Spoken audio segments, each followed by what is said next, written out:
20 pesos yung entrance fee. Nandito kami sa pangatlo naming tourist destination mga amigo, no?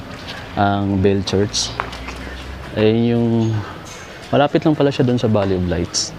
May mga bahay pa doon sa tuktok mga amigo. Tapos ayun yung entrance. Doon kami aakyat sa pinakatuktok. 20 pesos lang yung entrance. Dito ako magbayad ka muna bago tayo aakyat doon. Tara. Magpipicture pa kami lahat doon eh.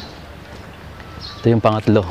First day namin ngayon sa itinerary namin. And pangatlong ano na to, medyo pagod na kami. So wala pa kami tulog kanina.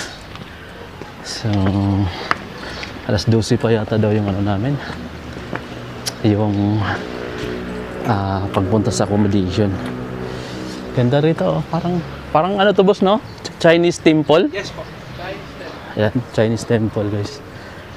Bell Church. Picture muna. Picture muna kayo tas individual. Ito pala yung nakita ko dati sa ano. Ganda ng mga ano. Ganda ng mga formation ng bahay oh. Grabe. Kung mag-landslide yan boss, naubos lahat.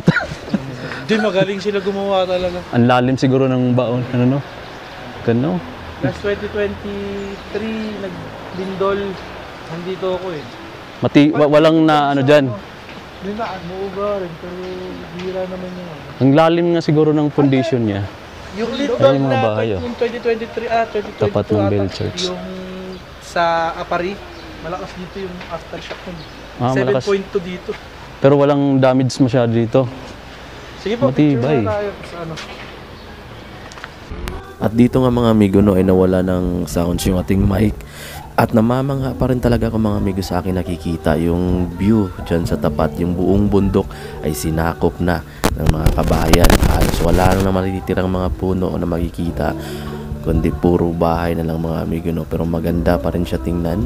Maganda yung pagkahiliran ng mga bahay. Tapos yung Chinese temple mga amigo isa pa sa mga magagandang attraction dito sa side na to. So parang ayaw ko nang umalis dito mga amigo no, pero kailangan natin. So ito yung pinakamagandang view dito sa Baguio mga amigo na natunghayan ko ngayong araw na to.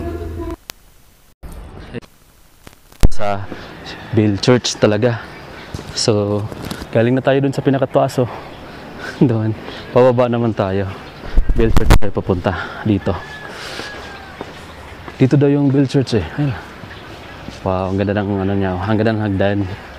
Tsaka hindi nakakapagod kasi maliliit lang yung hakbang. Tapos meron dito, talagang ganda ng pagpa-picture dito. Oh, pwede kang dumaan dito. Tapos meron ditong pine tree. Santol. Andun sila sa baba. Andun. Tapos dito daw yung, dito pala yung pinaka-Bell Church. Guys, ito papuntahan natin. Tapos meron sila ditong tanim na kape, oh. Puro green pa nga lang. Ayan, oh. Tapos yung buyaw dito banda. Ayan na naman yung mga bahay. Nakikita ko na naman. Saka tayo dito. Ito pala yung pinaka-Bell Church. Itong view na to. Ayan, guys. So dito siya nakalagay sa likod natin. Panalo talaga yung view dito mga amigo no. Ulit-ulitin ko pagka nandito kayo sa Baguio, huwag niyong palagpasin yung Bell Church. Grabe guys oh. Parang bundok ng mga kabahayan. Grabe yung mga bahay dyan. Solid guys yung ano nito, yung view dito sa Bell Church. Panalo.